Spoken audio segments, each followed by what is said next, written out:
بسم اللہ الرحمن الرحیم۔ برادران اسلام، آج ہم قرآن و سنت کی روشنی میں یہ بات واضح کریں گے کہ دنیا کی مکار ترین اور جھوٹی ترین قوم کون سی ہے جو دنیا میں مکاری میں، چالاکی میں، جھوٹ بولنے میں، قتل و غارت میں، دشمنی میں اپنی مثال نہیں رکھتی۔ یہ قوم یہودی قوم ہے۔ اسی وجہ سے اللہ تبارک و تعالیٰ نے اس قوم کو در بدر پھرایا، پوری دنیا میں بھٹکایا۔ صحراؤں میں یہ قوم بھٹکتی رہی اور جب کبھی اسے کوئی ٹھکانہ ملا تو اس نے اپنے ظلم و بربریت کی داستان کو ضرور دہرایا۔ اسی وجہ سے یہ قوم ہر جگہ سے مار کھاتی رہی، پٹتی رہی، ذلیل ہوتی رہی۔ ہٹلر کے ہاتھوں بھی ذلیل ہوئی اور مسلمانوں کے ہاتھوں بھی کئی مرتبہ ذلیل ہوئی، عیسائیوں کے ہاتھوں سے بھی اسے مار پڑتی رہی اور دیگر قوموں نے بھی اس کو ذلیل و رسوا کیے رکھا، اس لیے کہ یہ قوم ایک سود خور قوم ہے، مکار قوم ہے، چلاک ترین جھوٹی قوم ہے اور دنیا کی شریر ترین قوموں میں اسے سر فہرست رکھا گیا ہے۔ اس کی وجہ یہ ہے، اس کی شرارت کا آپ اندازہ اس سے لگائیں کہ یہ وہ قوم ہے جو سینکڑوں کی تعداد میں اللہ کے پیغمبروں اور نبیوں کو قتل اور شہید کر چکی ہے۔ جیسا کہ قرآن پاک نے اس قوم کی شرارتوں کا جا بجا ذکر کیا ہے، انبیاء کو اس قوم کے شہید کرنے کا ذکر کیا ہے کہ کس طرح اس نے انبیاء کو، اللہ کے نبیوں کو، پیغمبروں کو، جب وہ اللہ تعالیٰ کی دعوت لے کر اس قوم تک پہنچے تو انہوں نے انہیں شہید کیا، انہیں نقصان پہنچایا، انہیں جھوٹا کہا۔ حتیٰ کہ یہ قوم اتنی مکار ہے کہ عیسائی دنیا کو چکمہ دینے میں یہ کامیاب ہو گئی، کیونکہ یہ قوم، یہودی قوم، حضرت عیسیٰ علیہ السلام کو تسلیم نہیں کرتی، حضرت مریم علیہ السلام کے تقدس کو تسلیم نہیں کرتی، لیکن اس کے باوجود بھی عیسائی اس قوم کا دم بھرتے ہیں، اس کی حفاظت کرتے ہیں، اسے پروٹوکول دیتے ہیں۔ آج بھی پوری دنیا میں اس قوم کو سیکورٹی مل رہی ہے تو عیسائی ممالک کی وجہ سے مل رہی ہے، حالانکہ یہ قوم عیسائیوں کے نبی، جو کہ ہمارے بھی نبی ہیں، حضرت عیسیٰ علیہ السلام کو مانتی نہیں، انہیں نعوذ باللہ دجال، کذاب، جھوٹا کہتی ہے اور ان کی والدہ محترمہ پر طرح طرح کی تہمتیں لگاتی ہے۔ لیکن اس کے باوجود بھی آپ دیکھیں، یہ قوم پوری عیسائی دنیا کو اپنی چالاکی اور مکاری سے چکمہ دینے میں کامیاب ہوئی، بلکہ اس قوم کو اپنی حفاظت پہ لگا دیا۔ اسی وجہ سے ڈاکٹر علامہ اقبال رحمۃ اللہ علیہ نے بھی فرمایا تھا کہ فرنگ کی رگے جاں پنجائے یہود میں ہے۔ فرنگ یعنی انگریز، عیسائی،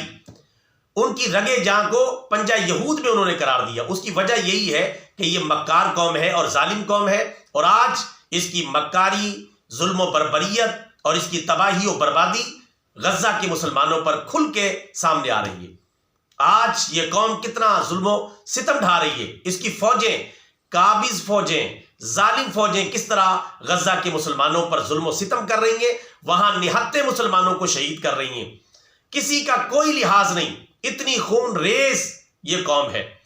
بچوں کی شہادتیں ہو رہی ہیں، خواتین کی شہادتیں ہو رہی ہیں، بزرگوں کی شہادتیں ہو رہی ہیں، مریضوں کو نہیں چھوڑا جا رہا، ایمبولینسوں پر حملہ کیا جا رہا ہے، قبرستانوں تک بمباری کی جا رہی ہے، بہت جگہ سے میتوں کو اکھاڑ کر یہ لے گئے جو ان کو مسلمانوں نے کچھ دیر پہلے ہی دفن کیا تھا۔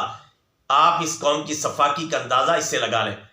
اور یہ سینکڑوں کی تعداد میں غزہ کے اندر مسجدوں کو شہید کر چکے ہیں۔ مسجد اقصیٰ میں ہر دوسرے دن تباہی اور بربادی مچاتے رہتے ہیں، اور اسی طرح یہ نماز کے دوران مسلمانوں پر غزہ میں بمباری کر چکے ہیں، جس میں کئی سو مسلمان جو ہیں شہید ہوئے اور زخمی ہوئے۔ یہ ایسی مکار، شریر ترین، ظالم اور خون ریز قوم ہے کہ جس کی مثال دنیا میں نہیں ملتی۔ یہ قوم وہی کام کر رہی ہے کہ جس کا ذکر اللہ تعالیٰ نے قرآن پاک میں پارہ نمبر 1 سورۃ البقرہ کے اندر آیت نمبر 114 میں اللہ تعالیٰ نے ذکر فرمایا ہے۔ اعوذ باللہ من الشیطان الرجیم، بسم اللہ الرحمن الرحیم۔ ومن اظلم ممن منع مساجد اللہ ان یذکر فیہا اسمہ وسعی فی خرابها اولئک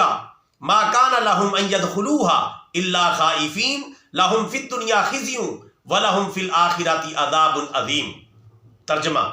اور اس سے بڑا ظالم کون ہے کہ جو اللہ تعالیٰ کی مسجدوں سے، اللہ تعالیٰ کے ذکر سے روکے اور ان کو ویران کرنے میں کوشش کرے؟ یہی وہ لوگ ہیں ان کے لیے مناسب نہیں تھا کہ ان مسجدوں میں داخل ہوتے، مگر اللہ سے ڈرتے ہوئے ان کے لیے دنیا میں ذلت ہے اور ان کے لیے آخرت میں بڑا عذاب ہے۔ آج آپ دیکھیں ہزاروں مسلمانوں کو، لاکھوں مسلمانوں کو انہوں نے بے گھر کر دیا۔ غزہ میں اللہ تعالیٰ کے گھروں کو اللہ کے ذکر سے روکا جا رہا ہے، ان کو ویران کیا جا رہا ہے۔ سینکڑوں کی تعداد میں مسجدیں وہاں شہید کر دی گئی ہیں اور نمازیوں کے اوپر بمباری کی جا رہی ہے، اللہ کے ذکر سے روکا جا رہا ہے اور مسجدوں کو ویران کیا جا رہا ہے۔ اور یہ آیت پوری طرح اس قوم پر اور اس کی شرارتوں پر منطبق ہوتی ہے۔ اور اس کا اندازہ آپ اس سے بھی لگائیں، قرآن پاک نے دنیا کی تمام قوموں میں یہودیوں کو مسلمانوں کی سب سے زیادہ دشمن قوم قرار دیا ہے۔ چنانچہ اللہ تبارک و تعالی پارہ نمبر 6 سورۃ المائدہ کی آیت نمبر 82 میں ارشاد فرماتا ہے، لا تجدن اشد الناس عداوۃ للذین آمنوا اليہود والذین اشرکوا، یقیناً تم سب سے زیادہ مسلمانوں کا دشمن نمبر 1 جس قوم کو پاؤ گے وہ یہودی ہیں اور اس کے بعد دیگر مشرک ہیں۔ یعنی قرآن پاک نے بھی اس قوم کو شرارتوں میں اور مسلمانوں کے ساتھ دشمنی میں پہلے نمبر پر رکھا ہے، اور قرآن پاک نے بتایا ہے کہ یہ قوم اپنی شرارتوں میں کہاں تک پہنچی ہوئی ہے اور مسلمانوں کی دشمنی میں کہاں تک پہنچی ہوئی ہے۔ یہ وہ قوم ہے کہ جو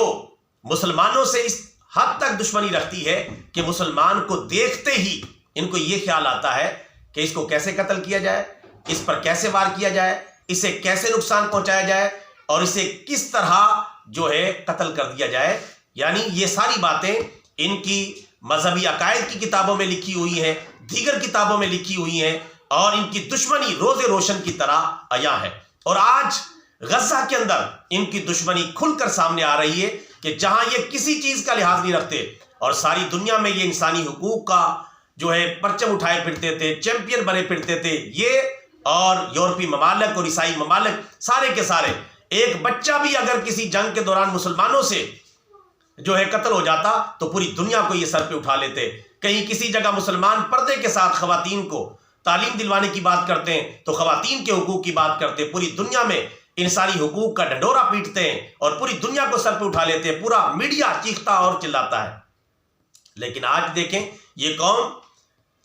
ہزاروں بچوں کو شہید کر چکی ہے، تقریباً 6000 کے قریب غزہ کے اندر انہوں نے بچے شہید کر دیے اور 4000 کے قریب خواتین شہید کر دی ہیں، مریضوں کو شہید کر دیا ہے، بزرگوں کو شہید کر دیا ہے، اور کسی چیز کا لحاظ نہیں رکھا جا رہا۔ لیکن انسانی حقوق یہاں ان کو نظر نہیں آ رہے، یہاں کوئی ظلم و ستم نظر نہیں آ رہا، چونکہ یہ خون ریز قوم یہ خون ریزی وہاں کر رہی ہے اور غزہ کے نہتے مسلمانوں کو انہی کی سرزمینوں سے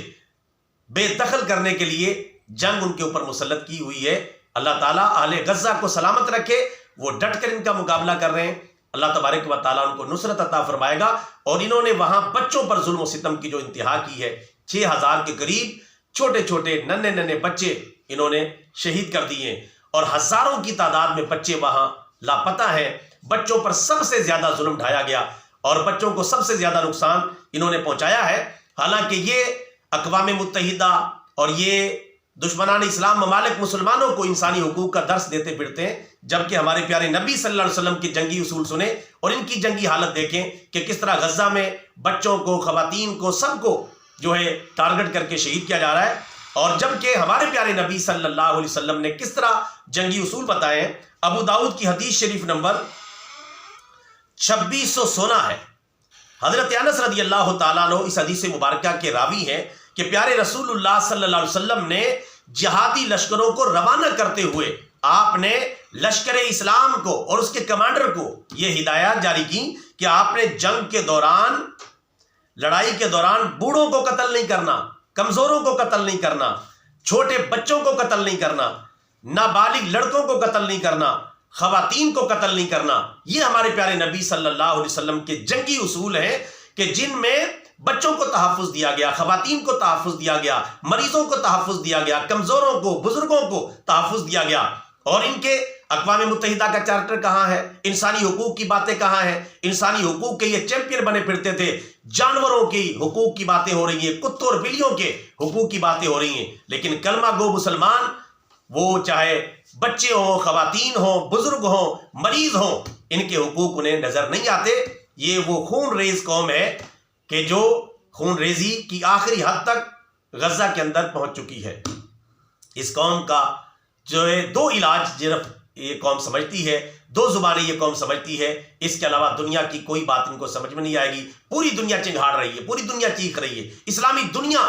اپیلیں کر رہی ہے کہ بچوں پہ ظلم نہ کریں، خواتین پہ ظلم نہ کریں، مریضوں پر ظلم نہ کریں، ہسپتالوں پر بمباری نہ کریں، لیکن یہ کسی کی بات سننے کے لیے تیار نہیں، کیونکہ ان کے ہاں کوئی جنگی اصول نہیں، بس حقوق ہیں تو ان کے اپنے ہیں، باقی مسلمانوں کے کوئی حقوق نہیں ہے۔ تو یہ قوم صرف دو زبانیں سمجھتی ہے، نمبر ایک طاقت اور قوت کی زبان کہ اس قوم کی مرمت کی جائے جہاد فی سبیل اللہ کے ذریعے، اور نمبر دو معیشت اور تجارت کی زبان کہ معیشت اور تجارت میں ان کو نقصان پہنچایا جائے، اور امت مسلمہ ان دو زبانوں میں ان سے بات نہیں کر رہی، اس لیے ان کو یہ بات سمجھ میں نہیں آ رہی۔ اگر امت مسلمہ ان دو باتوں پر عمل کرے تو بہت جلد ظلم و ستم سے ان کو روکا بھی جا سکتا ہے، اہل غزہ کو بچایا بھی جا سکتا ہے۔ اللہ تعالیٰ اہل غزہ کی حفاظت کرے، اللہ تعالیٰ ان کو فتح اور نصرت عطا فرمائے، اور اس دشمن قوم کے چنگل سے انہیں آزادی عطا فرمائے۔ آمین ثم آمین۔